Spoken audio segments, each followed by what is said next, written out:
मेरे प्यारे भाई बहनों, मेरे सखाओं, मेरे मित्रों, आज की सुबह का आपको राम राम, आज के सुप्रभात का आपको अभिनंदन और आपके राम जी को मेरा राम राम प्रणाम। आज की वार्ता हम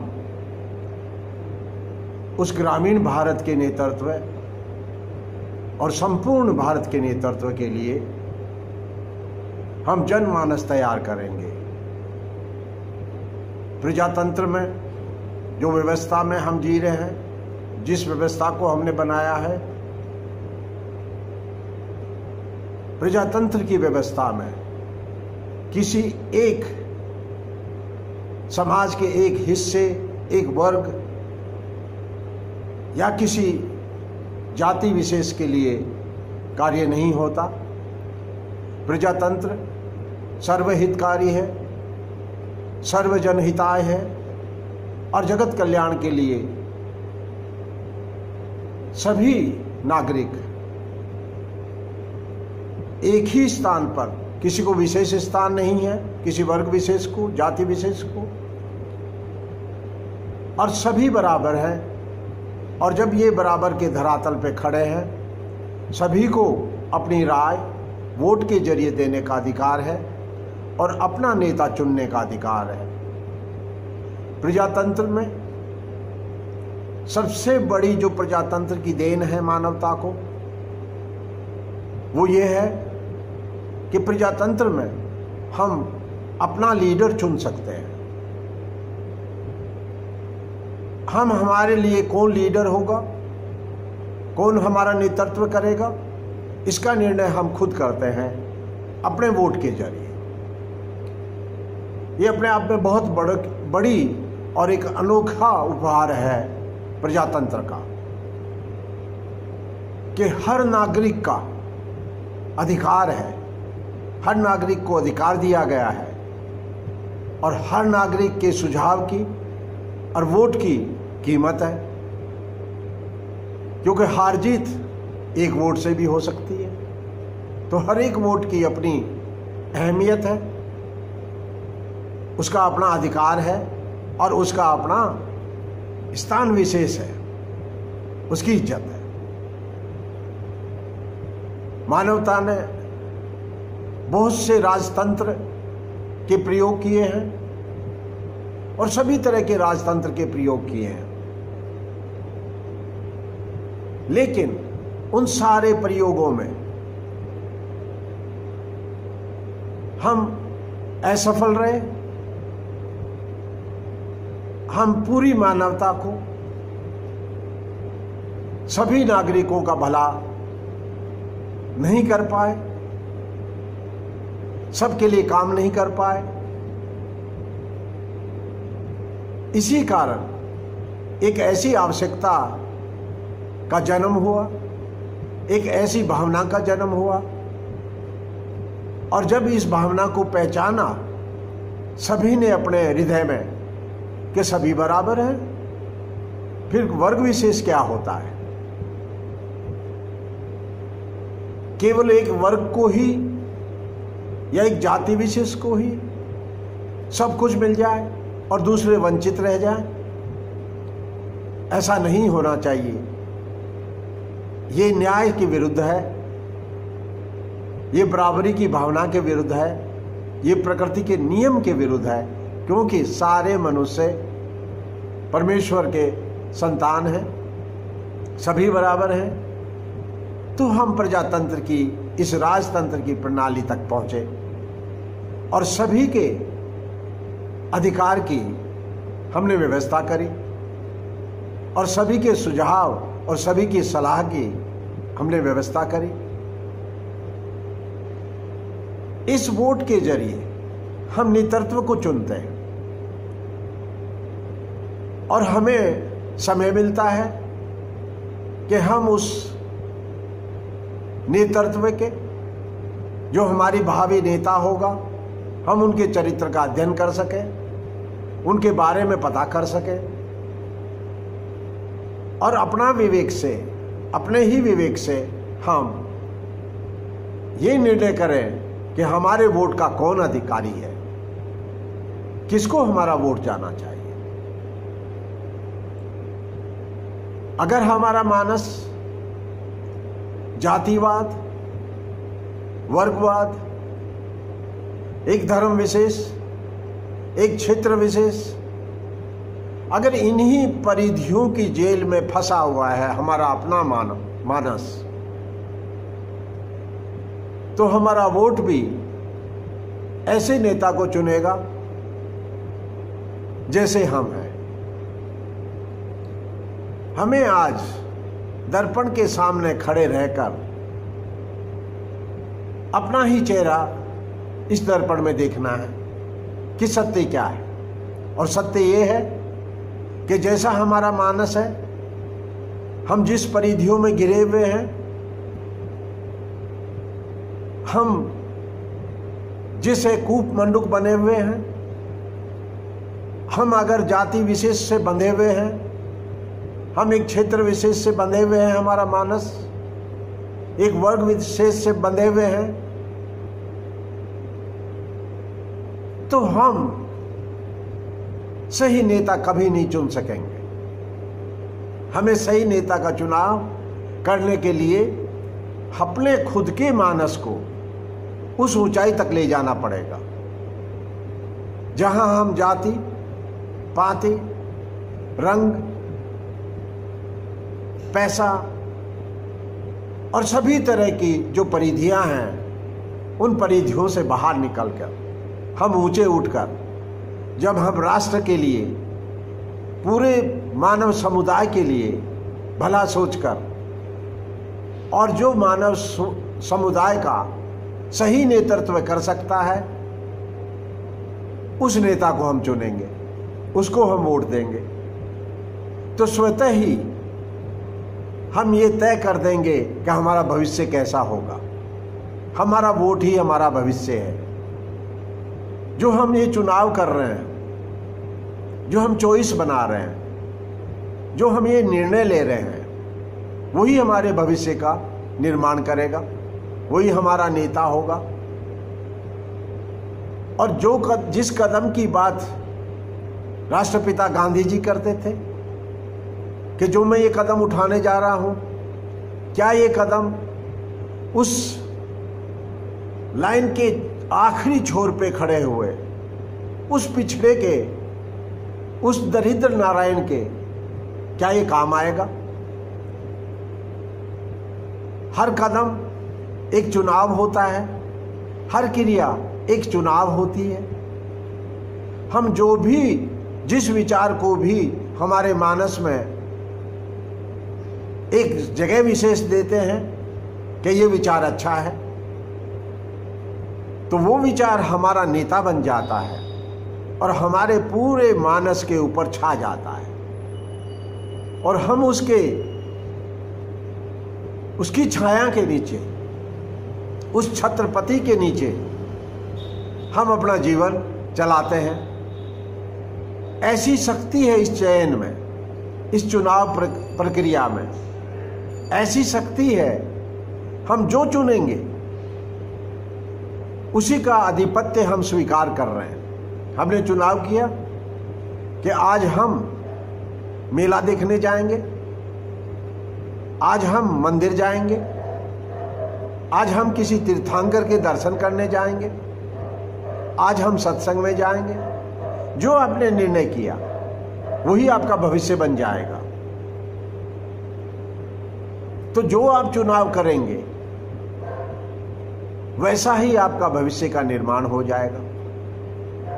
तो जिस नेता को आप चुन रहे हैं, जिसका आप चुनाव कर रहे हैं, अपने मानस में भी, क्योंकि हमारे मानस में हम हर क्षण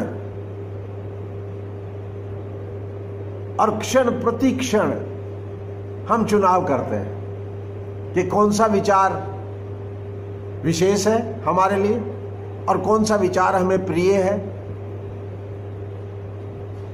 और कैसा हमारा व्यवहार उसी विचार के अनुसार ढल जाता है, क्योंकि वही विचार उस क्षण पूरे मानस के ऊपर छा जाता है। ये प्रक्रिया है मानसिक। तो मानसिक रूप से हम जैसे हैं वैसा ही हमारा नेता अपने आप बन जाता है, क्योंकि हमारा चुनाव वैसा है।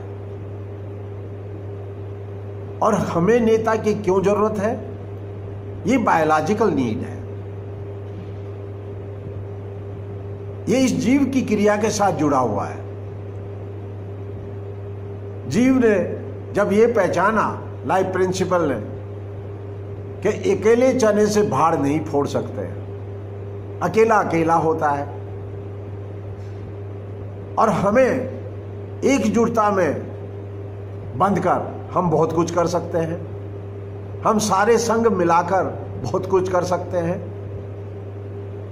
जब चींटियों ने, इंसेक्ट वर्ल्ड ने इस विद्या का पता किया, जैसा कि मैं पहले बता चुका हूं कि इंसेक्ट वर्ल्ड सबसे ज्यादा इंटेलिजेंट लाइफ प्रिंसिपल का हिस्सा रहा है, और उन्होंने इस विद्या को, इस मधु विद्या को इजाद किया, और सारी चींटियां मिलकर बहुत बड़े बड़े काम कर लेती हैं।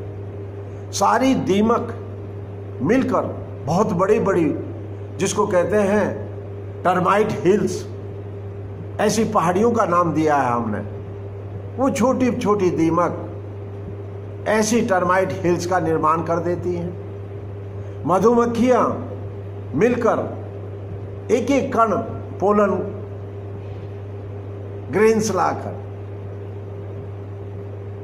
और मधु का सर्जन कर देती हैं, हमें हनी बना देती हैं। तो संघ में बहुत बड़ी शक्ति है, इसको पहचाना। लेकिन संघ का संचालक कौन होगा? संघ को चलाएगा कौन?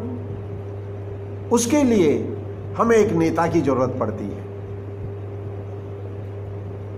आप कभी भी अध्ययन करें, चाहे वो कीट विज्ञान का अध्ययन हो, चाहे वो किसी जीव विज्ञान का अध्ययन हो, आप ये पाएंगे कि किसी भी जानवरों के झुंड का एक नेता होता है। और उस नेता के अगर व्यवहार को अगर आप समझेंगे, देखेंगे और उसका अध्ययन करेंगे, तो आपको पता चलेगा कि ये जो नेता है ये ज्यादा जागरूक है, इसकी नजर भविष्य पर है, आने वाले खतरे पर है, और दूसरे आराम से घास चर रहे हैं। दूसरों को आराम से घास चरने का मौका ये नेता दे रहा है, क्योंकि दूसरे उस अभय की स्थिति में स्थित है जिससे वो शांति से अपना कार्य कर सके। क्योंकि उन्हें पता है कि हमारा एक चौकीदार है, हमारा एक पहरेदार है, हमारा एक नेता है जो हमें पहले बता देगा कि अब खतरा आ गया है। और ये नेता भविष्य पे नजर रखता है, अपने चारों तरफ नजर रखता है, और जैसे ही कोई हिंसक जानवर उस झुंड के आसपास कहीं दिखता है या उसकी आवाज सुनती है,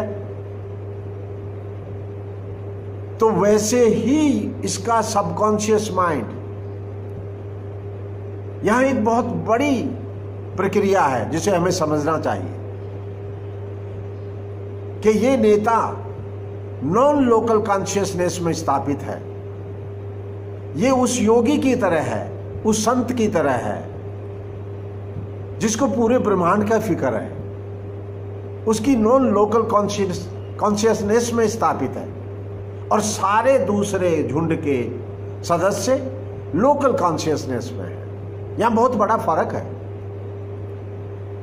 वो तो सब अपने ही शरीर में रहते हुए उनकी चेतना उनके ही शरीर में स्थापित है, और वो जो भी कार्य कर रहे हैं अपने शरीर में स्थित होकर कर रहे हैं। लेकिन जो ये नेता है ये नॉन लोकल कॉन्शियसनेस में है, ये अपने शरीर में भी है और अपने शरीर से बाहर भी है इसकी चेतना। और इसकी चेतना जो शरीर से बाहर है, वही चेतना जैसे ही उसको पता चलेगा कि दूर कहीं चाहे 500 मीटर हो, चाहे 1 किलोमीटर हो, दूर कहीं कोई हिंसक जानवर आ रहा है, क्योंकि उस नॉन लोकल कॉन्शियसनेस को ये पता चल गया है। और जैसे ही इस नॉन लोकल कॉन्शियसनेस को पता चलेगा, क्योंकि वो भविष्य के ऊपर उसकी नजर है, वो उसका फोकस भविष्य पर है, और उसकी परिधि चेतना की बहुत बड़ी है।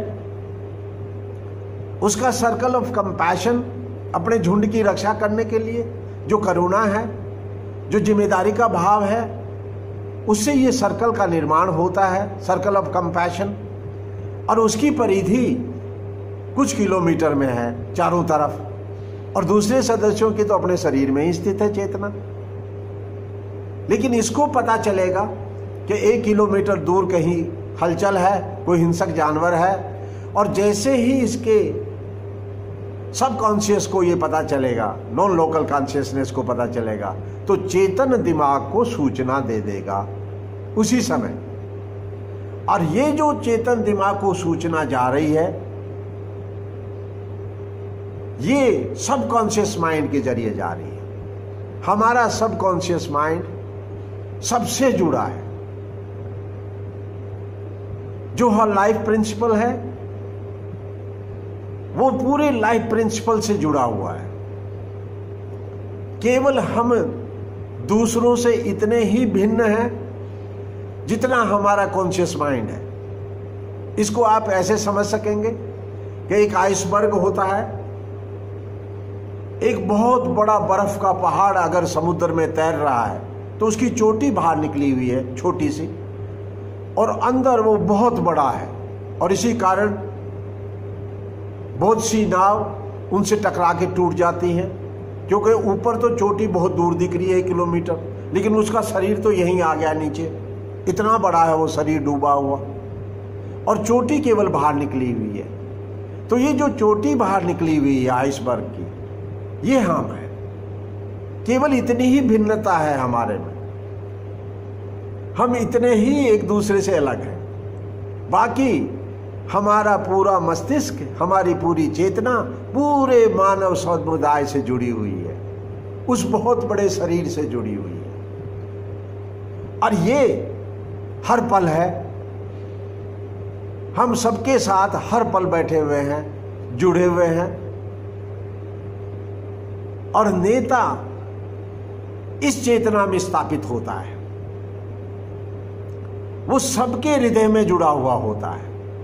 आपको अचंभा होगा कि जब गांधी जी ने नोआखली में जाकर उपवास किया, जहां हिंदू मुसलमान के दंगे हो रहे थे, एक दूसरे को काट रहे थे, ऐसी भयानक हिंसा हो रही थी चारों तरफ, तो राष्ट्रपिता महात्मा गांधी जी ने वहां जाके उपवास शुरू किया, और उन्होंने तय किया कि अगर मैं जिनके लिए ये संघर्ष लड़ रहा हूं, ये स्वतंत्रता संग्राम लड़ रहा हूं, अगर वो ही मर गए तो मेरा क्या उपयोग है यहां, ये तो मैं ही तो हूं। तो उन्होंने वहां उपवास शुरू किया, और उनके सबकॉन्शियस माइंड ने सबको समाचार दे दिया, सबके दिमाग को ये समाचार दे दिया कि आप गलत कर रहे हो, आप हिंसा कर रहे हो, आप भाईचारे का नुकसान कर रहे हो। और आपको अचंभा होगा, ये बहुत बड़ा एक चमत्कार था कि कैसे सारे के सारे लोगों ने अपने हथियार फेंक दिए और एक दूसरे से गले मिलकर गांधी जी के पास आए और करबद्ध होके खड़े हो गए हाथ जोड़कर कि महात्मा जी आप अपना उपवास बंद कर दीजिए, क्योंकि हमने हिंसा बंद कर दी है। ये क्या घटना है? ये वही घटना है कि हमारा सबकॉन्शियस माइंड और इस झुंड का सारा सबकॉन्शियस माइंड सब जुड़ा हुआ है। हम एक दूसरे से एकता में स्थापित हैं और पूरी मानवता एक दूसरे के अंदर एकता में स्थापित है। केवल हमारा एक थोड़ा सा ये चेहरा बाहर दिख रहा है इस आइसबर्ग का, वही उतने ही हम भिन्न हैं एक दूसरे से।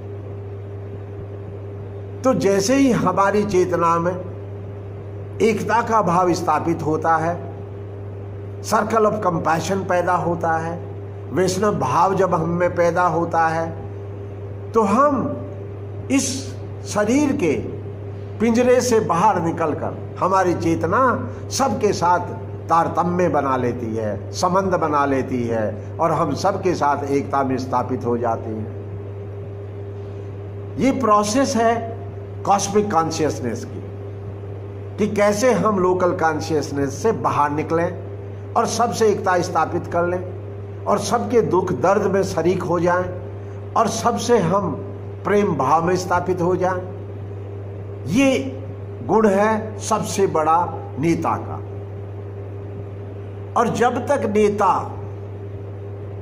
इस भाव में स्थापित नहीं होगा तब तक वो नेता केवल मदारी है, वो केवल जादू दिखा रहा है हमारे। हाँ, हमें दिखता तो है, उसे चांदी का रुपया बना दिया अपने हथेली में, लेकिन वो सत्य नहीं है, वो केवल आंख का फेर है। देखा आपने आंख का चमत्कार? कहते हैं कि उसने आंखों को बांध दिया। और ये हमारे नेता हर 5 साल बाद में जब आते हैं तो हमें हथेली में चांदी का रुपया दिखाकर ऐसी हमारी आंखों के ऊपर पर्दा डालकर और ऐसा मोह दिखाकर हमसे अपना वोट ले जाते हैं। और थोड़ी देर में वो चांदी का रुपया जो हमने, जिसके लिए हमने ये वोट दिया था उसको, क्योंकि हम भी बड़े व्यापारी बने हुए हैं आजकल, हम भी बगैर चांदी के रुपए के बगैर वोट नहीं देते। तो जो हमने ये चांदी का रुपया उनसे लिया था, ये जादूगर से, जैसे ही जादूगर गांव से बाहर निकला कि चांदी का रुपया गायब हो जाता है और फिर हम उस जादूगर के भंवर में फंस जाते हैं अगली 5 साल के लिए। मेरे प्रिय सखाओ, मेरे भाइयों, आपको ये परीक्षा करनी है, आपको ये विश्लेषण करना है कि क्या ये नेता और ये जितने नेतागण खड़े हुए हैं, जिस चुनाव में उम्मीदवार खड़े हुए हैं, इनमें से कौन वैष्णव भाव में स्थापित है। और ये आप बहुत आराम से पता कर सकते हैं उसके भूतकाल का अध्ययन कर कर, उसके क्रियाओं का अध्ययन कर। अफवाहों पे ध्यान ना दें, सत्य रूप से देखने की कोशिश करें, तो आपको पता चलेगा कि ये 10 में से कौन अच्छा है और आप उसी का चुनाव करें, उसी को नेता माने। और ये नेता का गुण होता है। तो हम इस वार्ता में नायक से महानायक बनने का एक वो विद्या जो नायक से महानायक बनाती है मानव को, ऐसी विद्या भारत ही क्यों जगत गुरु बना? भारत को ही परमेश्वर ने यह अधिकार कैसे दिया कि भारत ही जगत गुरु बन सकता है और कोई सभ्यता जगत गुरु नहीं बन पाई? क्यों नहीं बन पाए? आप इसका अध्ययन करें। अगर मानवता के सारी सभ्यताओं का अध्ययन करें तो आप ये पाएंगे कि उन सारी सभ्यताओं का जो सर्कल ऑफ कंपैशन था, जो करुणा का जो उनकी परिधि थी, जो करुणा का उनका व्रत था, जो उन्होंने व्रत खुद ने खींचा था, उस सभ्यता ने इस ब्रह्मांड में, वो भारत के करुणा के व्रत से छोटा था। जब हमारा करुणा का व्रत दूसरे से छोटा होता है तो जैसे पानी का बुलबुला बड़े बुलबुले में जाके मिल जाता है, वैसे ही बड़ा सर्कल जो कंपैशन का बना हुआ है, करुणा का भाव का, वैष्णव भाव का, वो दूसरों को अपनी तरफ अट्रैक्ट कर लेगा और दूसरों को अपने में मिला लेगा और फिर और बड़ा विराट स्वरूप ले लेगा। तो भारत की सभ्यता जो इसका करुणा का व्रत है, सर्कल ऑफ कंपैशन है, इसने तो पूरे ब्रह्मांड को ही नाप लिया। जब बाली से वचन लेकर वामना अवतार ने 3 कदम का जो वचन बाली से लिया, तो पहले कदम में उन्होंने सारा संसार नाप लिया। दूसरे कदम में पृथ्वी और सौरमंडल नाप लिया और तीसरे में पूरा ब्रह्मांड नाप लिया। इस भारतीय संस्कृति का, इस भारतीय चेतना का, ये चेतना इतनी विशाल है कि जैसे वो नेता, उन जानवरों का नेता या झुंड का नेता, वो जीव जो उस पूरे झुंड का नेतृत्व करता है, वो मधुमक्खी जो क्वीन हनीबी है, वो सबकी नेतृत्व करती है। इस तरह से जितना बड़ा उसका व्रत है उतना ही बड़ा उसका क्षेत्र है। ये क्षेत्र का परिसीमन होता है। सबसे पहले हम अपने आदर्शों से हमारे लिए क्षेत्र का निर्धारण करते हैं कि ये मेरा श्री क्षेत्र होगा। आप देखेंगे कि हर मंदिर के चारों तरफ पुराने जमाने में उसका अपना श्री क्षेत्र होता था। उसको अन्नकूट का क्षेत्र भी कहा जाता है कि जैसे श्रीनाथ जी का मंदिर नाथद्वारा में, उनका अपना श्री क्षेत्र था, अपना अन्नकूट का क्षेत्र था जहां उनकी गायें चरती थी। वो क्षेत्र, उसका आधिपत्य उस मंदिर के नीचे होता था और उस क्षेत्र के जितने रिसोर्सेज हैं, जितने संसाधन हैं, वो उस मंदिर की सेवा में लगते थे। इस तरह हम अपने आदर्शों से या हमारी भावना से ऐसे एक व्रत का, एक श्री क्षेत्र का निर्माण करते हैं। हर जीव करता है। और जो हिंसक जानवर है, चाहे जिसमें कुत्ते को दे लो, आप शेर को ले लो, बिल्ली को ले लो, ये सभी कोई किस तरह से, शेर पेड़ों पे खरोंचे डालता है अपने पंजों से और अपने चारों तरफ जंगल में वो एक क्षेत्र का निर्माण करता है। कहता है अगर इस क्षेत्र में जो आया वो मेरा भोजन बन जाएगा, मैं सावधान करता हूं सबको। ऐसी न्याय की व्यवस्था है हमारी चेतना की। कुत्ता पेशाब करता है बार बार हर जगह चारों तरफ, वो ये परिसीमन कर रहा है, परिधि का अपना श्री क्षेत्र बना रहा है कि ये मेरा हंटिंग ग्राउंड है, ये मेरी भोजन की व्यवस्था करेगा, ये मेरा श्री क्षेत्र है, ये मेरा अन्नकूट का क्षेत्र है। सारे जीव करते हैं। तो ये जो परिधि बनाई है भारत ने, वो पूरे ब्रह्मांड को, विराट स्वरूप में पूरे ब्रह्मांड को हमने नाप लिया उस तीसरे कदम में, उस विराट स्वरूप श्री विष्णु ने। तो भारत की सभ्यता ने सारे जीवों के लिए चिंता करी है, सारे जीवों के लिए वैष्णव भाव में स्थापित हुई है। इसलिए भारत जगत गुरु है। पेड़ के लिए भी उतना ही दर्द है, हरे पेड़ के लिए उतना ही दर्द है जितना मानव के लिए है। और ये तो अभी 18वीं शताब्दी की बात है, कोई बहुत पुरानी बात नहीं है कि 17वीं और 18वीं शताब्दी के आसपास कल परसों 565 लोगों से ज्यादा मानव समुदाय ने पेड़ों को बचाने के लिए अपने प्राण न्योछावर किए हैं। ऐसे महापुरुष, ऐसे महान योद्धा, ऐसे वैष्णव योद्धा हमारी इस भारत की पावन भूमि पे हुए हैं। मैं उनको प्रणाम करना चाहता हूं।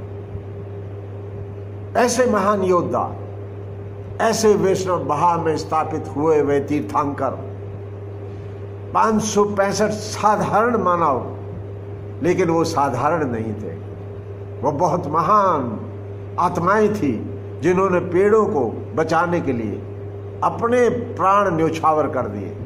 ऐसा खीजड़ली गांव था जोधपुर से 40 किलोमीटर दूर, और ऐसा मानव समुदाय था, ऐसा हमारा भारत था।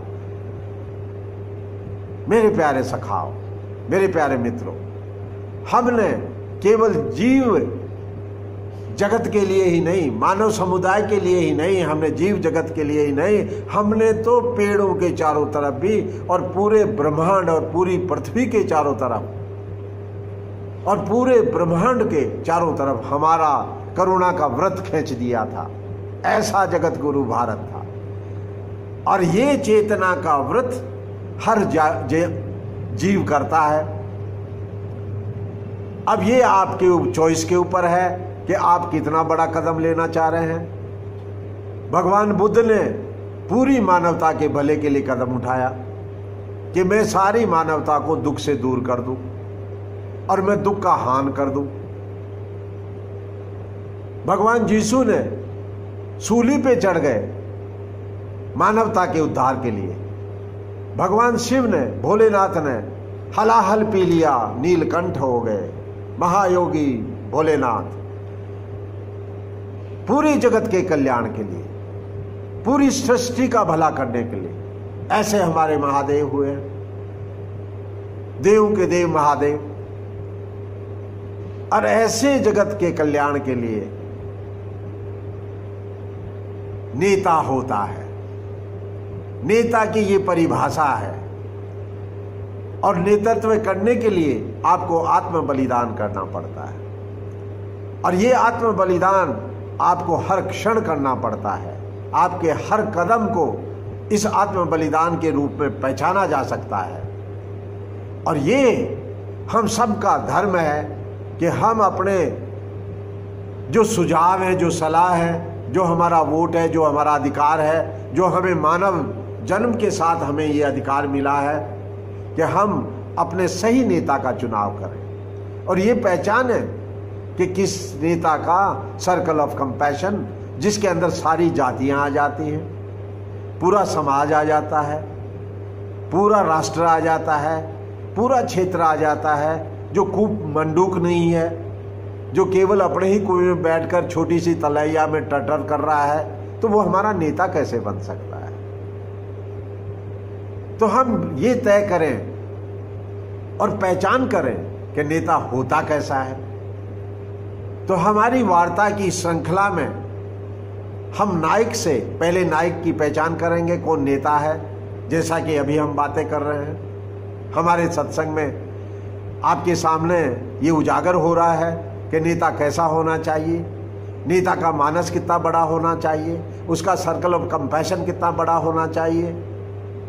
क्या उसके सर्कल में हम सारे आ जाएंगे? ऐसा तो नहीं कि हमें सांस ही ना आए, कोई हमें गठरी में बांध दे। ऐसे सर्कल में भी हम सांस नहीं ले पाएंगे, हम आजाद नहीं रह पाएंगे, काम नहीं कर पाएंगे। तो ऐसा नेता भी हमारे लिए ज्यादा उपयोगी साबित नहीं होगा। तो हमें सबसे पहले प्रजातंत्र में हमारे अधिकार, जो हमें वोट का अधिकार मिला है, उसका सही उपयोग करना हमारा धर्म है। और तभी हम प्रजातंत्र की ये व्यवस्था को सशक्त कर सकेंगे। हम जो प्रजातंत्र की जो व्यवस्था का जो चुनाव किया है, उसको हम सशक्त कर सकेंगे। और ये उत्तरदायित्व है आज भारत की युवा शक्ति का है। आज भारत की युवा शक्ति को इसकी पहचान करनी है और ग्रामीण युवा शक्ति को इसकी पहचान करनी है। और सभी को एकजुट होकर इस भाव के अंदर, ये अपना अपना भाव है कि कौन कितना सेक्रीफाइस कर सकता है, कौन कितना बलिदान कर सकता है अपने सुख का। क्योंकि नेता का अपना कोई जीवन नहीं होता, वो घास नहीं चर सकता। उसकी चेतना तो वहां लगी हुई है कि कोई हिंसक जानवर ना आ जाए, ये मेरे झुंड का भविष्य सुरक्षित है कि नहीं है। तो वो तो छोटा सा एक निवाला अगर लिया घास का, तो उसी में से पूरी एनर्जी निकाल लेगा। ऐसी उसमें एनर्जी एफिशिएंसी होनी चाहिए। वो तो 1 लीटर पेट्रोल में भी 90 किलोमीटर चला जाएगा, 100 किलोमीटर चला जाएगा। ऐसी उसके अंदर अपनी ग्रह का गुण होना चाहिए, फ्यूल एफिशिएंसी होनी चाहिए, ब्रह्म गुणों का सहचर्य और संगत होनी चाहिए। ऐसा ब्रह्मचारी होना चाहिए वो, जो हमेशा ब्रह्म गुणों में स्थापित रहता है, उनकी संगत करता है। और ऐसा आस्थे का भाव कि सबके अधिकार की रक्षा करने के लिए तैयार रहता है और सबके अधिकारों का रिकॉग्निशन करता है, सबके अधिकारों का सम्मान करता है, सारे जीवों के अधिकारों का, सारे मानव समुदाय का, सभी जातियों का, सभी वर्गों का, सभी लोगों का, अमीर गरीबों का, ऐसा अस्तेय का पुजारी और ऐसा अहिंसा का पुजारी कि सभी पे दया भाव रखे, करुणा का भाव रखे, और ऐसा सत्य का पुजारी जो सत्य पे आधारित हो, सत्य के धर्म को मानने वाला हो। क्योंकि इससे बड़ा कोई सत्य नहीं है कि हम केवल उस आइसबर्ग के, जो ये बर्फ का पहाड़ है, उसकी जो चोटी निकली हुई है, हम उतने ही बाहर हैं एक दूसरे से, और बाकी तो हम एक ही हैं। इस एकता को समझने वाला, वैज्ञानिक सत्य को समझने वाला कि हम सारे एक हैं, और गहराई से अपने मानस में स्थापित करने वाला ऐसा नेता होना चाहिए। ये नाइक की कुछ परिभाषाएं हैं, ये नाइक के कुछ गुण हैं जो हमें देखने हैं, पहचानने हैं, और फिर उन गुणों में हमें स्थापित होना है। नहीं तो ये प्रजातंत्र भीड़ तंत्र में बदल जाएगा, और जो हमारे नेता है वो एक मदारी के रूप में भीड़ को खड़ा कर लेंगे, चारों तरफ वो डमरू बजाएंगे, जमूरे का खेल दिखाएंगे, और फिर आपकी हथेली में चांदी का रुपया रखकर आपसे वोट लेकर गायब हो जाएंगे। और जैसे ही वो गांव से बाहर गए नहीं कि आपका ये चांदी का रुपया गायब हुआ नहीं। ऐसे मदारी आपको रोजाना भीड़ को जमा कर लेंगे, और वो भीड़ उस मदारी के नारे लगाएगी, उसके जिंदाबाद के नारे लगाएगी, और वो भीड़ उसकी गुलाम हो जाएगी, और वो जैसा भीड़ से कराना चाहेगा मदारी, वो भीड़ वैसा ही करेगी। तो ये प्रजातंत्र भीड़ के तंत्र में बदल जाएगा अगर आपने अपने वोट की, अपने नेता की पहचान नहीं करी। और हमारा वोट किसको जाना चाहिए प्रजातंत्र में? जो हमें अधिकार मिला है, ये दिव्य अधिकार मिला है, अगर हमने इस अपने दिव्य अधिकार को ही नहीं पहचाना और इस अवसर को नहीं पहचाना, दिव्य अवसर को, तो हम नेता का चुनाव क्या करेंगे? हम प्रजातंत्र में रहने के लायक ही नहीं है।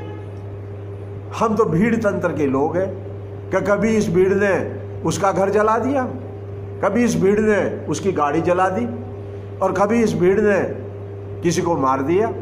तो हम तो केवल भीड़ तंत्र के लायक हैं। अगर हमें प्रजातंत्र के अनुरूप बनना है और प्रजातंत्र के असली हकदार बनना है, तो हमें अपने इस दिव्य अवसर जो परमेश्वर ने हमें दिया है, जो हमें मानवता ने दिया है, मानवता के अनुभव ने दिया है, मानवता के विवेक और बुद्धि ने दिया है, कि हम विकास करते करते राजतंत्र, सामंतवाद और हर तरह के तंत्रों से बाहर निकलकर प्रजातंत्र में स्थापित हुए हैं। और जो ये प्रजातंत्र में हम स्थापित हुए हैं, हमारा धर्म है, हमारा सबसे बड़ा कर्तव्य है कि हम अपने इस दिव्य अवसर को, पहले तो किसी के पास ये दिव्य अवसर था ही नहीं कि आप सलाह दें। अगर आप सलाह देने की कोशिश करते तो आपकी जीभ काट ले जाते थे, आपको जेल में डाल देते थे। लेकिन अब ये आपको जन्म सिद्ध अधिकार मिला हुआ है प्रजातंत्र में कि आप इस दिव्य अवसर को पहचानें और इस दिव्य अवसर का, इस वोट का सदुपयोग करें और सही नेता का चुनाव करें। और नेता के गुण क्या होने चाहिए? सबसे पहले आप केवल एक ही बात देखें कि इसका विष्णु भाव का जो व्रत है, जो इसका करुणा का जो सर्कल है, जो घेरा है, जो परिधि है करुणा की, क्या उस परिधि में सारी जातियां आती हैं, सारे वर्ग आते हैं, सारे क्षेत्र आते हैं, सारे प्रांत आते हैं? और क्या इसका हृदय इतना विशाल है कि वो पूरे राष्ट्र को, सारी जातियों को एक साथ लेके चल सकता है और उनको पूरी स्वतंत्रता देकर उनको अपने अपने कार्य में पूरी स्वतंत्रता दे सकता है? और क्या वो इतना बड़ा त्याग कर सकेगा? क्या उसमें इतनी फ्यूल एफिशिएंसी है कि वो तो केवल इस बड़े भंडारे में, जिसमें सारे तरह के 56 भोग हैं, केवल एक छोटा सा कप सूप का पीकर संतुष्ट रह सकता है इस भंडारे में, और अपने सारे समय का दान कर सकता है, अपनी जबान का दान कर सकता है, अपने शब्दों का दान कर सकता है? कि वो अपने लिए तो बोलता ही नहीं है, वो तो जगत के कल्याण के लिए ही बोलता है। वो तो जगत के कल्याण के लिए ही इन पांचों इंद्रियों को और अपने मानस को और मस्तिष्क को, पांचों इंद्रियां और छठा मस्तिष्क, सबको एक ही काम में लगाता है जगत कल्याण के लिए। खुद के लिए तो बोलता ही नहीं है, खुद को तो कुछ चाहिए ही नहीं। ऐसा नेता होता है। जब आप इस करुणा के सर्कल की पहचान करें तो आपको पता चलेगा कौन नेता होता है। कल हम फिर नायक से महानायक बनने की प्रक्रिया का अध्ययन करेंगे और इस अध्ययन से हमारे प्रजातंत्र को हम सशक्त करेंगे और हमारे जो वोट का अधिकार है, जो दिव्य अवसर हमें मिला है इस प्रजातंत्र की व्यवस्था में रहने का, उसके लिए हम योगदान करेंगे। हमारी उपस्थिति से, हमारे जीवन से, हमारे क्रियाकलाप से, हमारे कर्मों से। आपका बहुत बहुत धन्यवाद आज के लिए और आज की वार्ता के लिए, आपके धैर्य के लिए, आपके आशीर्वाद के लिए बहुत बहुत धन्यवाद और आपका दिन बहुत ही मंगलमय हो। धन्यवाद।